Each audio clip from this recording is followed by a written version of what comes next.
Good morning to all of my students. আজকে বৈষ্ণব পদাবলীর একটি পদ আমি আলোচনা করতে চলেছি। দেখো, বৈষ্ণব পদাবলী আমরা জানি যে এখানে যে সমস্ত পদাবলীকারদের পাই তাদের মধ্যে বিদ্যাপতি, জ্ঞানদাস, চণ্ডীদাস, গোবিন্দ দাস, বলরাম দাস, নরোত্তম দাস এনারা হচ্ছেন জনপ্রিয়। এছাড়াও আমাদের কিন্তু আজকে যে পদ নিয়ে আলোচনা করব সেই পদ হলো বিদ্যাপতির একটি পদ, অব মথুরাপুর মাধব গেল। অর্থাৎ বিদ্যাপতির সমস্ত পদেই আমরা পাই বিচ্ছেদ বা মাথুর। মাথুর কথার অর্থই হলো বিচ্ছেদ। তো মাথুর পর্যায়ের পদ বা বিরহ পর্যায়ের পদ বা বিচ্ছেদের পদ। দেখো, কৃষ্ণের সাথে রাধা যখন বিচ্ছেদ হয়ে যাচ্ছে, কৃষ্ণের সঙ্গে রাধার যখন বিচ্ছেদ হয়ে যাচ্ছে, তখনের পদগুলো বিদ্যাপতি রচনা করেছেন এবং তার বেশিরভাগ পদই এই বিরহের পদ বা বিরহ পর্যায়ের পদ। অব মথুরাপুর মাধব গেল, গোকুল মাণিক্য হেরি নেল, গোকুলে উছলল করুণা করল, নয়ন জলে দেখ বহয়ে হিলোল। এখানে মাধব এখন মথুরাপুরে গেল, বলছে অবনেল মাধব, অর্থাৎ অব মথুরাপুর মাধব গেল, গোকুল মাণিক্য হেরি নেল। মাধব এখন মথুরাপুরে গেল, গোকুলের মাণিককে কে হরণ করে নিল। গোকুল মাণিক্য হরি নেল, অর্থাৎ গোকুলে থাকে মাণিক বলতে এখানে শ্রীকৃষ্ণের কথা বলা হচ্ছে, তাকে কে হরণ করে নিল।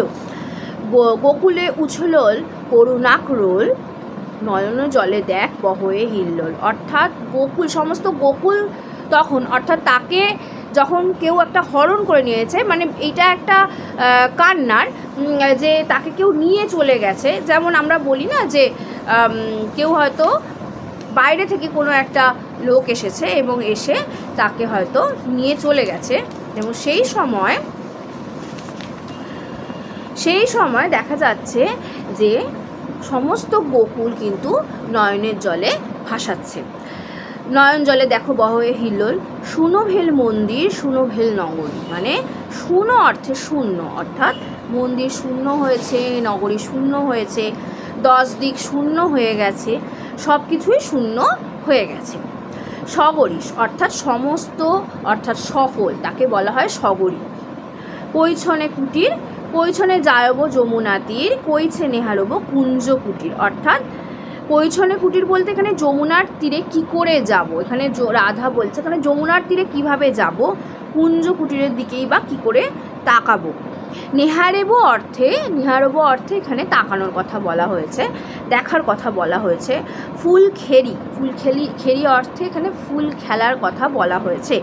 সহচরী নেহারি, সহচরীর সঙ্গে যাহা কয়ল ফুল খেরি, কৈছনে জিয়ব তাহি নেহারি।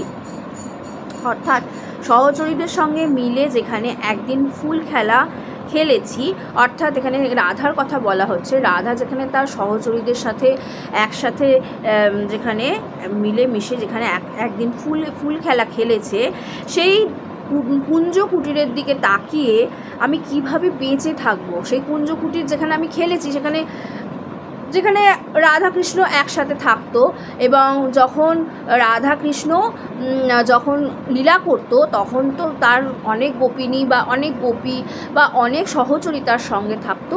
সেই সহচরীদের কথা বলছেন রাধা, যে আমি কিভাবে তাদের সেই কুঞ্জ কুটিরের দিকে তাকিয়ে কিভাবে সেই পুরনো স্মৃতি মনে পড়ছে, কিভাবে বেঁচে থাকবো। বিদ্যাপতি কহে করো অবধান, কৌতুকে ছাপি তহি রহুকান। অর্থাৎ বিদ্যাপতি বলছেন মন দিয়ে শোনো, কৌতুক করার জন্য কানাই সেখানেই লুকিয়ে আছে। অর্থাৎ কৃষ্ণ আমাদের কৃষ্ণ আমাদের মনে সবসময় থেকে যায়। অর্থাৎ যেখানেই কৃষ্ণ যাক না কেন আমাদের মনে সবসময় থেকে যায়, সবার মনে কৃষ্ণ থেকে যায়, সেই জায়গাটা স্মৃতিতে কৃষ্ণ থেকে যায়। সেই জন্য বিদ্যাপতি তার ভণিতায় বলে গেছেন যে কৌতুক করার জন্য কানাই সেখানেই লুকিয়ে আছেন। আলোচনা দেখা যাচ্ছে যে যখন চলে যাচ্ছে সে মথুরায়, যখন সে মথুরায় চলে যাচ্ছে, তখন বিরহ পর্যায়ের বৈষ্ণব আলোচনা শাস্ত্রকে 3 ভাগে ভাগ করা হয়েছে।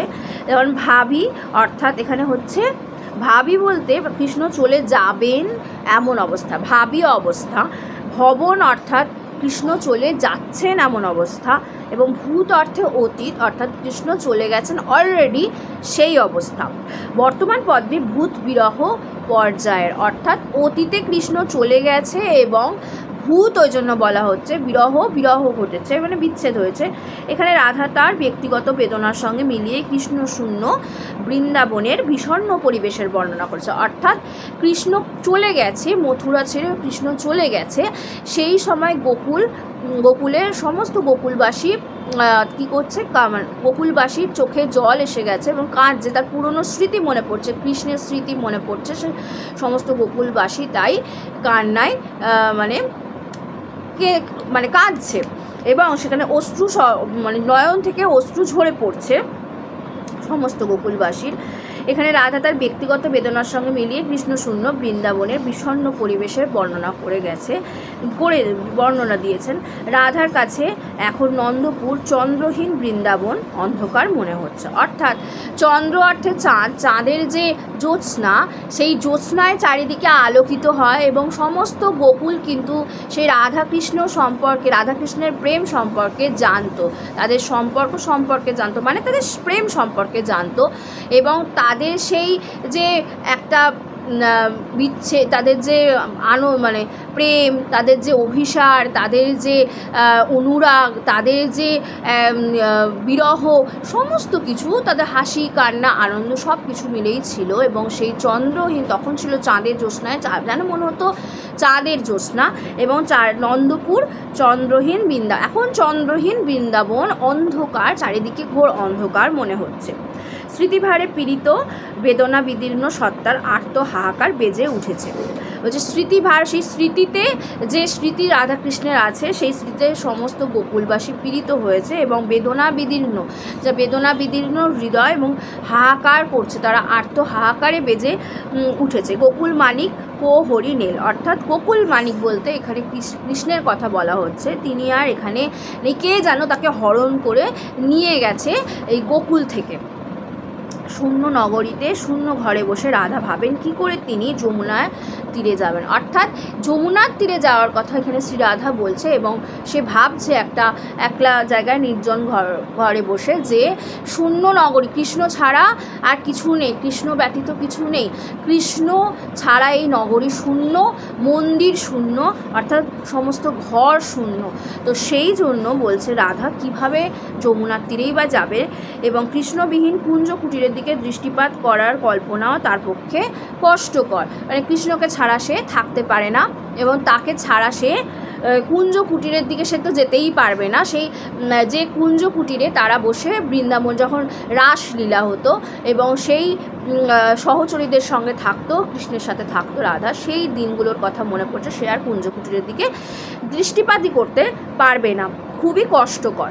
কৃষ্ণের সঙ্গে সঙ্গে রাধার চোখের নিদ্রা, মুখের হাসিও বিদায় নিয়েছে। সহচরীর সঙ্গে মিলে যেখানে তিনি কৃষ্ণের সঙ্গে একদিন ফুল খেলা খেলেছেন, সহচরীদের সঙ্গে মিলে যখন তিনি একসময় ফুল খেলেছেন, অনেক ফুল নিয়ে খেলা করেছেন, হ্যাঁ, সেই দিকে তাকিয়ে রাধা যেন বাঁচতেই চান না। মানে সেই পুরনো স্মৃতি, সেই ফুল খেলার দিনগুলোকে আঁকড়ে ধরে তিনি বাঁচতে চান না। পূর্ব মিলনের সুখস্মৃতি বিজড়িত স্থানগুলি আজ বিরোহিনী রাধার মনের বেদনাকে জাগিয়ে তুলেছে। অর্থাৎ সমস্ত মানুষই চায় সামনের দিকে তাকাতে, কখনো ওই পুরনো স্মৃতি যেগুলো আমাদের ভালো স্মৃতি আমাদেরকে কাঁদায়, ভালো স্মৃতি যখন কাঁদায় সেই কান্নার স্মৃতি আমি মনে করে নিজের বেদনায় কষ্ট কেন জাগাবো, কেন বেদনায় বিদীর্ণ হব, কেন আমার হৃদয় বেদনায় বিদীর্ণ হবে, আমি কেন সামনের দিকে তাকিয়ে, যেটা সামনে যদি সুখ থাকে সেই সুখে মানুষ আঁকড়ে ধরে বাঁচে এবং আমি যদি সেই সুখকে আঁকড়ে ধরে বাঁচি এবং সেখানে যদি আমি আনন্দ পাই, আমি কেন সেই আনন্দকে অ্যাকসেপ্ট করব না। রাধা কিন্তু কৃষ্ণের রাধিনী শক্তি সবসময় আমাদের কিন্তু বাস্তব জীবনের মানুষকে এগিয়ে দেয়। রাধা সবসময় কিন্তু চায় যে সেই পরম সত্যটা আমাদের সামনে রাধাই তুলে ধরে। একমাত্র কৃষ্ণের বিরহের মধ্য দিয়ে আমরা সেটাকে পাই, যে রাধা যেখানে বিচ্ছেদ, এতটা বিচ্ছেদের মধ্যেও কিন্তু রাধা কিন্তু থেমে থাকেনি। সে কিন্তু কখনোই পুরনো স্মৃতি আঁকড়ে ধরে বেদনায় বিদীর্ণ হয়ে পড়েছে এমন না, সে ভুলতে চেয়েছে।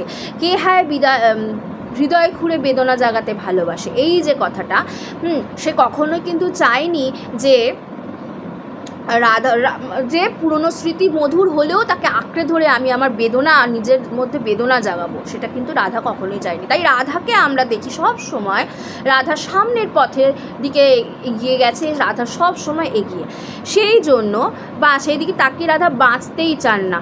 পূর্ব মিলনে সুখস্মৃতি বিজড়িত স্থানগুলি আজ বিরোহিণী রাধার মনের বেদনাকে জাগিয়ে তুলেছে। সেই জায়গাগুলো, সেই দিকে তিনি দৃষ্টিপাতই করতে চান না।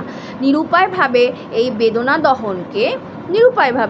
দহনকে বহন করেন যে রাধা, তিনি আমাদের এই পরিচিত সংসারেরই, এই যে বললাম পরিচিত সংসারেই কিন্তু এই সমস্ত রাধা মানে অনেক রাধাকে আমরা পাই, যারা কিন্তু এই নিরুপায়ভাবে কিছু করার নেই, খালি সেই স্মৃতি মনে, কেউই কিন্তু চায় না সেই সুখস্মৃতি হলেও সেই বেদনার যেটা আসবে সেটাকে আঁকড়ে ধরে বাঁচতে।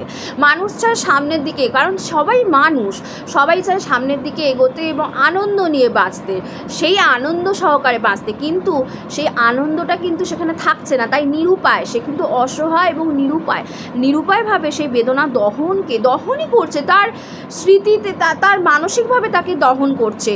তার ফলে যে শারীরিকভাবে দহন হচ্ছে, সে মৃত্যুর দিকে ঢলে পড়ছে, সেটা চাইছে না, সে বাঁচতে চাইছে, সকলেই চাইবে বাঁচতে। সেই জন্য রাধাকে দেখে আমরা বাঁচতে শিখি। সেই জন্যই যে সংসারে নিরুপায়ভাবে এই বেদনা দহনকে বহন করেন যে রাধা, তিনি আমাদের এই পরিচিত সংসারেরই, যে সংসারের প্রতি মুহূর্তে প্রিয়জনের অনাকাঙ্ক্ষিত বিচ্ছেদের পর স্মৃতি ভার নিয়ে পড়ে থাকা মানুষ শুধু সারা জীবন হারিয়ে যাওয়া প্রিয়জনের কথা ভেবে চোখের জল ফেলে। এটা কি কখনো উচিত না? কাম্য, এটা কোনো মানুষের কিন্তু কাম্য নয়। একটা মানুষ মারা গেছে, সে মারা গেছে, পৃথিবীতে মানুষ আসবে, আবার পৃথিবী ছেড়ে চলেও যেতে হবে, এইটাই তো জগৎ সংসারের নিয়ম, এবং এটাই চিরশাশ্বত।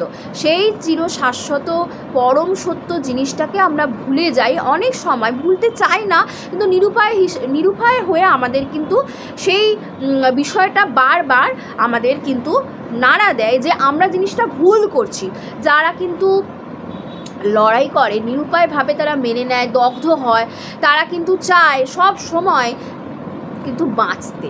আর যারা হয়তো সেই জিনিসগুলো, স্মৃতি বিজড়িত জিনিসগুলো সুখস্মৃতি ভেবে সেইগুলোকে এখনও পর্যন্ত আঁকড়ে ধরে বাঁচে, তারা কিন্তু কখনোই জীবনের সামনের পথে এগিয়ে যাওয়ার নয়, তাদের কিন্তু মৃত্যুই কিন্তু তাদের সঠিক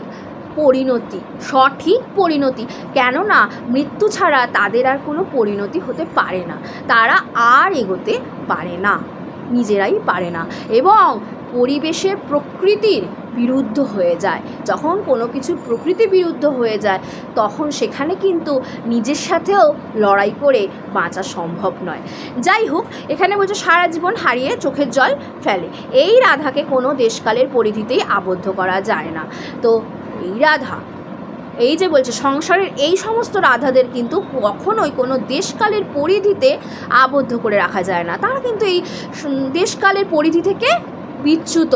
সমাজচ্যুত মানেই সেই দেশকালের পরিধি, সমাজে সকল মানুষকে নিয়েই বসবাস, আমরা সকলেই সামাজিক জীব, তাই না?